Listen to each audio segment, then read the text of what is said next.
Good afternoon and welcome to Mo News! Today we are going to be talking about the Zodiac Killer. The Zodiac Killer was a serial killer in the late 1960s and 70s who was linked to at least 5 murders but is claimed to have killed at least 37 people.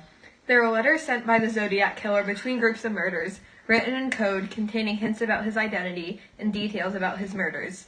He signed these letters the Zodiac, leading to what he is called today, along with his symbol, a circle with a cross through it. The killer's identity still remains unknown to this day. The case was deemed inactive by the San Francisco Police Department in April 2004, but was reopened in March 2007 because multiple people claimed they knew who the killer was. Theories and suspects are still being speculated over today. Now let's head over to Audrey and Caroline for more details about the killer. Thanks, Emma and Anna. Let's start with the victims of the Zodiac Killer.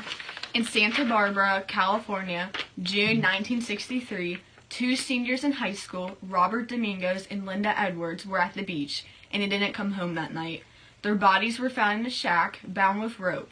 Robert was shot 11 times, and Linda was shot 9 times. On December 20th, 1963, in Venecia, California, 2 high school students, Betty Lou Jensen and David Faraday, were on a date. Later that night, someone driving down the road discovered their bodies. Betty had been shot 5 times, and David once in the head.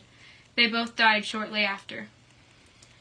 In Vallejo, California, on July 4th, 1969, Darlene Farron and her friend Michael Magoo were stopped in a parking lot. The Zodiac Killer drove up and shot Michael in the jaw, shoulder, and leg. Darlene was shot several times, and she eventually died. However, Michael survived and was able to give a description to the police. Shortly after being shot, a man called the local police department claiming responsibility for the shooting and the other murders. However, they couldn't trace the call. In San Francisco, California, 1969, Paul Stein, a cab driver, picked up a strange man. The strange man turned out to be the Zodiac Killer, who shot him while they were driving. Paul died. 3 more letters were sent, taking responsibility for the cab driver's murder and threatening to kill more people, and it included a diagram of a bomb as well. 5 more letters were sent, with more threats and demands for people in San Francisco to wear buttons with the killer's signature symbol. All his letters were signed with this symbol. If people did not wear the buttons, he would set off his bomb.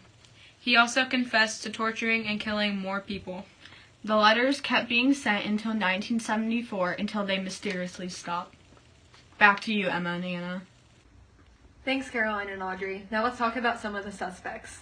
The number 1 suspect based on circumstantial evidence was Arthur Lee Allen. He was interrogated by police and subject to search warrants for 20 years. He was arrested in 1974 for molesting a 12-year-old boy. He pleaded guilty at his trial and received 2 years in prison. During his years in prison, no letters were received from the Zodiac Killer, and he died in 1992. Some other evidence that indicate that Allen could be the killer is that he had a Zodiac wristwatch and that he lived minutes away from one of the sites of the killings. When his trailer was searched by the police, they found bloody knives and dissected animals. And he said in an interview that his favorite book was The Most Dangerous Game, a book that the Zodiac had mentioned in a letter. However, his handwriting did not match that of the Zodiac's. Some people even believe that Ted Cruz is the Zodiac Killer. If you're one of those people, you're wrong! Ted Cruz was born in 1970 and this killing started in 1963. So that's all for today. Join us next week on Mo News when we talk about how vampires are infiltrating high schools all across America and what you can do to stop it. See you next week at Mo News!